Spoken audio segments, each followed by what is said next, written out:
And a treat today because joining us in the studio is a different martial arts exponent, Marissa Hafezan.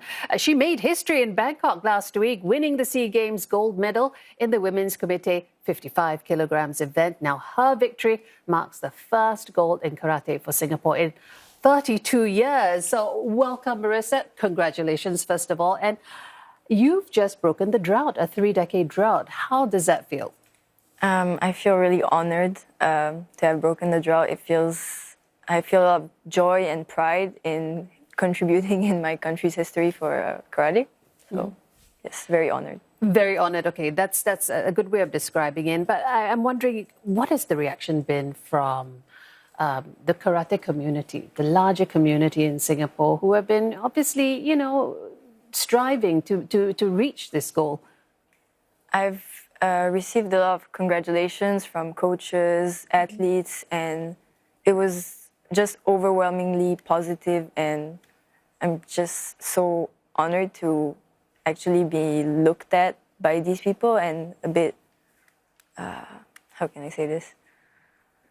Just that they recognize me as someone that did something very important, and it's just amazing, honestly. What were some of the words they said to you that you really took to heart?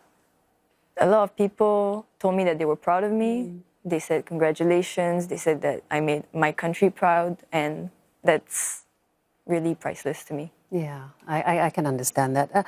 A lot of people have been, when they heard that I was going to have a chat with you, they were asking, how did you pick up karate? What made you fall in love with this essentially combat sport, right, in the first place? Yeah. I started karate because of my little sister, actually. She wanted to go for a test. She thought that karate was all about breaking boards, which wasn't the case at first, at least. And she wasn't really into it at first, so I took her spot and I just continued. I started with kata and then I continued with kumite. And I guess how I fell in love is that I'm a competitor at heart, and just being able to kick and punch, it's just, I don't know, I just really loved it. It was like love at first sight. Honestly. Really? Yes. So you stayed, your sister took up, I guess, something else. So she came in 1 year after me. She stopped for 1 year. Yeah. She didn't continue after her trial run, and she followed me 1 year after. Right. So I guess the two of you in some ways encourage and push each other as well. You're based in France with your family, but you do come to Singapore during the school breaks, keep in touch with the community here. Tell us, what was that journey trying to secure that place on the team to be at the SEA Games? Well, I came to Singapore like maybe once every year, so like every summer. And I would always try and integrate trainings here, and I would try and meet the coaches and just be able to recognize, like for them to recognize me. And to be able to qualify, I would maybe send my videos and my competitions from overseas, and they would take it from there. They would tell me if it was good enough, what I needed to do, what competitions I needed to participate in, and after a while, I think they recognized my discipline and merit, and that's how I got into the team. Right, so you really had to keep in touch, and you really had to, in a way, fight for that spot, in a way. And also keep up the skill while you're in France. How do you do that?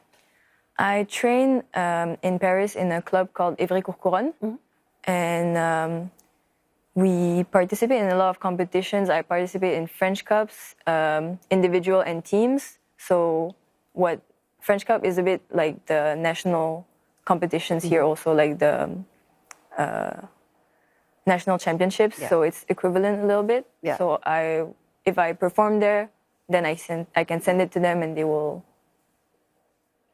see if it's not easy. Yeah, it sounds like. And you also had another challenge in the way you dislocated your shoulder in the lead up to the games. I want you to talk me through, how you overcame that challenge and that recovery period. And now that you've got this latest medal, what's your next goal? So I dislocated my shoulder beginning of April, first time, and second time was end of June. In between, I did a lot of physiotherapy to try and strengthen my shoulder, because after a first dislocation, you don't usually have a surgery straight away. It depends on the sport. If, for example, it's a contact sport like rugby, you would operate, you would have surgery. But for karate, it was questionable, so we didn't have any surgery for that one. And during my Southeast Asia Championship, I dislocated it a second time. So I had SEA Games in mind. I wasn't selected yet, but I had it in mind, so I went to see a surgeon. He told me that I should operate because I tore my muscle and I had a slight fracture. It didn't stop you. What's next, very quickly? What's next would be World Championships. It's been my biggest dream since I was a kid. Well, we are so happy for you. Thank you. We are so happy for your achievement. Congratulations. Thanks for coming to speak with us. Thank you for having me. All right. I was speaking there with Marissa Hafezan, Singapore's karate gold medalist.